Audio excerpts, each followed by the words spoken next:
नीति आयोग के मीटिंग में शामिल होने के बाद सबसे पहले बंगाल के मुख्यमंत्री ममता बनर्जी ने आरोप लगाते हुए कहा कि मेरा माइक बंद कर दिया गया। मैं मीटिंग में बोलना चाहती थी लेकिन मुझे सिर्फ 5 मिनट ही बोलने दिया गया। तो वहीं पर दूसरी तरफ इसी माइक बंद करने को लेकर लोकसभा से भी बहुत बड़ी खबर सामने निकल कर आई है। बताया जाता है कि लोकसभा में फिर से माइक बंद करने का सिलसिला शुरू हो गया है।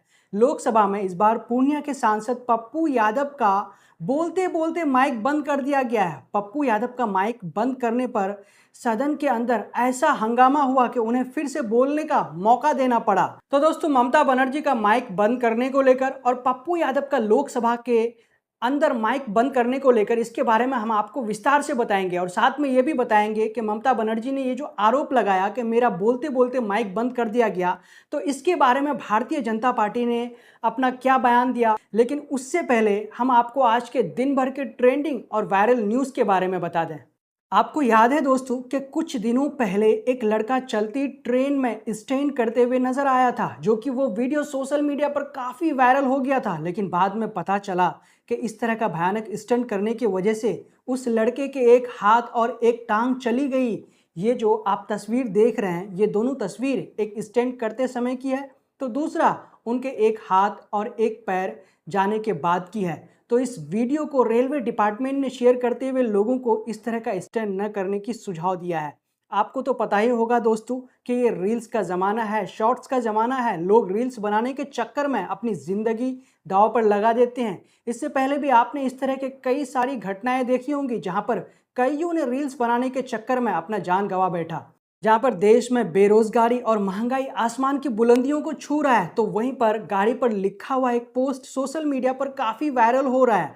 आप गाड़ी में देख सकते हैं कि उसमें लिखा हुआ है कि 2024 में बेटियां नहीं, बेरोजगार लड़के अपने माँ बाप का बोझ है। जब ये गाड़ी में लिखा वाक्य लोगों के नज़रों के सामने आया तो ये सोशल मीडिया पर काफ़ी वायरल हो गया। वहीं पर दूसरी तरफ और एक पोस्ट सोशल मीडिया पर काफ़ी वायरल हो रहा है। स्क्रीन पर आप देख सकते हैं कि एक शख्स इस पोस्ट को या फिर यूँ कहें कि इस बैनर को अपने दोनों हाथ से उठाए हुए हैं, जिसमें लिखा हुआ है कि पिता की लाइफ गुजर जाती है बेटे की लाइफ बनाने में, और बेटा लिखता है my wife is my life. Train में सफर करने वाले यात्रियों को रेल मंत्री ने दिया और एक सरप्राइज। एक ही समय में एक ही पटरी पर चार चार ट्रेन आए आमने सामने।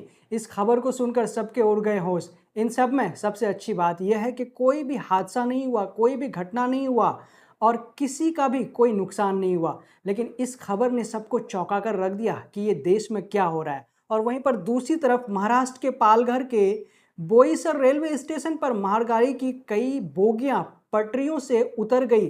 खुदकिस्मती से ट्रेन धीमी रफ्तार में थी, इसी कारण कोई बड़ा हादसा नहीं हुआ। बड़ा हादसा होते होते बच गया। आजकल गोदी मीडिया के सुर कुछ ज्यादा ही बदले बदले से नजर आ रहे हैं। सुधीर चौधरी के बाद अब अंजना ओम कश्यप भी राहुल गांधी के तारीफों में पुल बांधते हुए नजर आ रहे हैं। जो मीडिया पहले राहुल गांधी की बात तक नहीं करते थे, उन्हें कवर नहीं करते थे, अपने चैनल पर बहुत ही कम दिखाया करते थे, तो आज वही मीडिया अपने टीआरपी के लिए राहुल गांधी को कवर कर रहे हैं और उसके बारे में अच्छी तरह से खबर भी चला रहे हैं। इसी कारण जनता कह रही है कि यह टीआरपी का खेल है साहब। कुछ दिनों पहले अमित शाह शरद पवार को भ्रष्टाचार का सरगना बताया था, तो उसका पलटवार करते हुए आज उन्होंने अमित शाह को गुजरात से तड़ी पार करने का याद दिला दिया। मतलब उन्होंने अमित शाह को याद दिलाते हुए कहा कि उस समय अमित शाह गुजरात के गृह मंत्री थे, उन्होंने कानून का दुरुपयोग किया। सुप्रीम कोर्ट ने राज्य में कानून व्यवस्था बनाए रखने के लिए उन्हें गुजरात से तड़ी पार करने का आदेश दिया था। वो व्यक्ति अब देश का गृह मंत्री बन गया है और देश की रक्षा की जिम्मेदारी के साथ इस तरह के बयान दे रहा है। समाजवादी पार्टी के प्रमुख अखिलेश यादव ने अग्निवीर को लेकर बहुत बड़ा बयान दे दिया है। उन्होंने कहा कि हम सत्ता में आते ही 24 घंटे के अंदर ही अंदर अग्निवीर योजना को खत्म कर देंगे, बंद कर देंगे। इससे पहले अयोध्या के सांसद अवधेश प्रसाद ने भी अग्निवीर को लेकर इसी तरह का बयान दिया था, तो उसके उसी बयान को उन्होंने साझा करते हुए ट्वीट करते हुए लिखा, सत्ता में आते ही 24 घंटे में रद्द होगी देश के सुरक्षा से समझौता करने वाले और सैनिकों के भविष्य से खिलवाड़ करने वाली अल्पकालिक अग्निवीर सैन्य भर्ती। अग्निवीर पर यही मांग हमारी पुरानी भर्ती की फिर हो बहाली। मुरादाबाद में लैक्मे एकेडमी इंस्टीट्यूट संचालित रक्षशंका खान को छात्रों का धर्म परिवर्तन कराने का आरोप लगाते हुए गिरफ्तार कर लिया गया। जेल जाने से पहले रविशंकर खान ने कहा आरोप बेबुनियाद है। जिन्होंने आरोप लगाया है वो पुराने छात्र हैं और वो यहाँ से 5 महीने का क्लास अटेंड करके गया, लेकिन अब वो फीस वापस मांग रहे थे जो कि मैं वापस नहीं कर सकती, इसलिए मुझ पर धर्म परिवर्तन का आरोप लगाया गया है। तो दोस्तों ये थी वो दिन भर की ट्रेंडिंग और वायरल खबरें।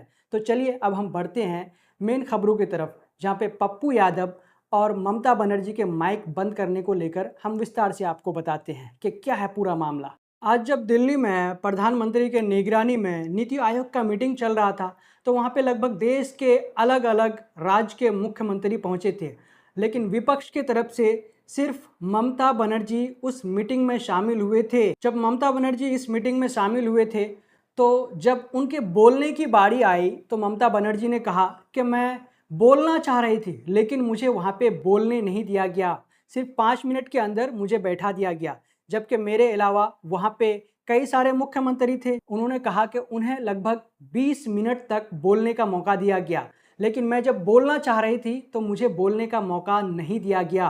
तो देखिए इसी को लेकर के एबीपी न्यूज़ भी लिखते हैं कि उन्होंने कहा मैंने बैठक का बहिष्कार किया, चंद्रबाबू नायडू को बोलने के लिए 20 मिनट दिए गए। असम, गोवा और छत्तीसगढ़ के सीएम ने 10 से 12 मिनट तक बात की, मुझे सिर्फ 5 मिनट बाद ही बोलने से रोक दिया गया, ये अनुचित है। मैंने कहा कि आपने मुझे क्यों रोका, आप भेदभाव क्यों कर रहे हैं, मैं बैठक में भाग ले रही हूँ, आपको खुश होना चाहिए, इसके बजाय आप अपनी पार्टी, अपनी सरकार को ज़्यादा गुंजाइश दे रहे हैं। यह न केवल बंगाल का बल्कि सभी क्षेत्रीय दलों का अपमान है, ये अनुचित है। तो दोस्तों ममता बनर्जी ने कई तरह के आरोप लगाए। उन्होंने कहा कि मेरे साथ भेदभाव किया गया, जबकि आपके राज्य के जो मुख्यमंत्री थे उनको आपने ज़्यादा समय बोलने का मौका दिया गया, लेकिन जब मेरी बारी आई, मेरा टर्म आया, तो आपने मुझे ज़्यादा बोलने का मौका नहीं दिया, बल्कि 5 मिनट के अंदर ही मुझे आपने बैठा दिया। तो ये पूरी तरह से आपने मेरे साथ भेदभाव किया। तो जब ममता बनर्जी ने ये बयान दिया तो उनका ये बयान सुबह से लेकर अब तक सोशल मीडिया पर काफ़ी वायरल हो रहा है। जब ममता बनर्जी का ये बयान सोशल मीडिया पर और न्यूज़ चैनलों पर काफ़ी वायरल हुआ, तो सरकार ने इसको लेकर के अपना बयान जारी किया, अपना जवाब दिया। वित्त मंत्री निर्मला सीतारामन कहती है कि ये जो मीटिंग हुआ, इस मीटिंग में लगभग जो भी मुख्यमंत्री होते हैं या फिर जो भी आते हैं उनका टाइम फिक्स होता है। ऐसा नहीं है कि किसी को कम बोलने का मौका दिया गया, किसी को ज़्यादा बोलने का मौका दिया गया। तो निर्मला सीतारामन कहती है कि सभी के टाइम फिक्स थे, वो अपने अपने टाइम के हिसाब से बोले। तो इसलिए ममता बनर्जी अगर ये आरोप लगा रही है तो वो बेबुनियाद आरोप लगा रही है। तो वहीं पर इसी बात को लेकर के कांग्रेस पार्टी के अधीर रंजन चौधरी ने भी उल्टा ही ममता बनर्जी पर आरोप लगाते हुए कहा कि ममता बनर्जी झूठ बोल रही है। वो जो ये बोल रही है कि मुझे बोलने का मौका नहीं दिया गया, तो वो झूठ बोल रही है। ये बात किसने कहा? कांग्रेस पार्टी के अधीर रंजन चौधरी ने कहा। इसी को लेकर के समाजवादी पार्टी ट्वीट करते हुए लिखते हैं कि अहंकारी भाजपा सरकार विपक्षी मुख्यमंत्रियों के साथ कर रही भेदभाव। नीति आयोग की बैठक में पश्चिम बंगाल की मुख्यमंत्री आदरणीय ममता बनर्जी को अपनी बात न रखने दिए जाने अलोकतांत्रिक है। ज़्यादा दिन नहीं चलेगी ये तानाशाह सरकार, जल्द गिरेगा अहंकार। वहीं पे जो दूसरी बड़ी खबर है वो पप्पू यादव के लोकसभा के अंदर माइक बंद करने को लेकर है। जिस तरह से दोस्तों आपने पिछले साल देखा था कि विपक्ष के जितने भी नेता संसद के अंदर बोल रहे थे तो उनका माइक बंद कर दिया जाता था, और इससे विपक्ष कई बार संसद के अंदर और संसद के बाहर भी सवाल उठा रहे थे कि हम जब किसी मुद्दे पे बोलते हैं, किसी बात पे बोलते हैं, तो हमारा बोलते बोलते माइक बंद कर दिया जाता है। तो ये पिछले समय की बात थी दोस्तों, लेकिन इस बार पहली बार ये आरोप लगा है कि संसद के अंदर फिर से माइक बंद करने का सिलसिला शुरू हो गया। तो इस बार जो सबसे पहला जो माइक बंद किया गया तो वो पूर्णिया के जो सांसद हैं पप्पू यादव, उनका बोलते बोलते माइक बंद कर दिया गया। दरअसल मामला कुछ ऐसा है दोस्तों कि जब पप्पू यादव अपने बिहार राज्य को लेकर के, अपने क्षेत्र को लेकर के मोदी सरकार पर कटाक्ष करने का काम कर रहे थे और मोदी सरकार से तीखे तीखे सवाल कर रहे थे, तो उनका भाषण लगभग ज़्यादा मिनट का होता जा रहा था। वो अपनी सभी बातें रख रहे थे, लेकिन जब उनका समय हो गया तो उन्हें बैठने को कहा गया और अंत में उनका माइक बंद कर दिया गया। जब उनका माइक बंद कर दिया गया तो यही खबर सोशल मीडिया पर काफ़ी वायरल हो गई। जब लोकसभा के अंदर पप्पू यादव का माइक बंद कर दिया गया तो लोकसभा के अंदर काफ़ी हंगामा हुआ। पप्पू यादव उधर बोल रहे थे और उसके बाद जिनका जो टर्म था उनको खड़ा कर दिया गया था, वो अपनी बात रखने के लिए खड़े हो गए थे।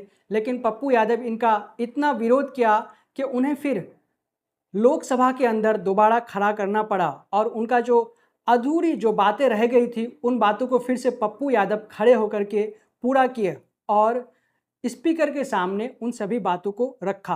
तो दोस्तों, इस तरह से ये पहली बार कहा जा रहा है कि इस बार के लोकसभा में माइक बंद करने का कार्य किया गया। तो दोस्तों, आज के इस खबर में इतना ही। जब तक के लिए हम आपसे लेते हैं इजाज़त। अगर आपने अब तक हमारे चैनल द ट्विस्ट को सब्सक्राइब नहीं किया है तो प्लीज़ सब्सक्राइब कर दें और साथ में बेल आइकन को दबा दें। जय हिंद, जय भारत।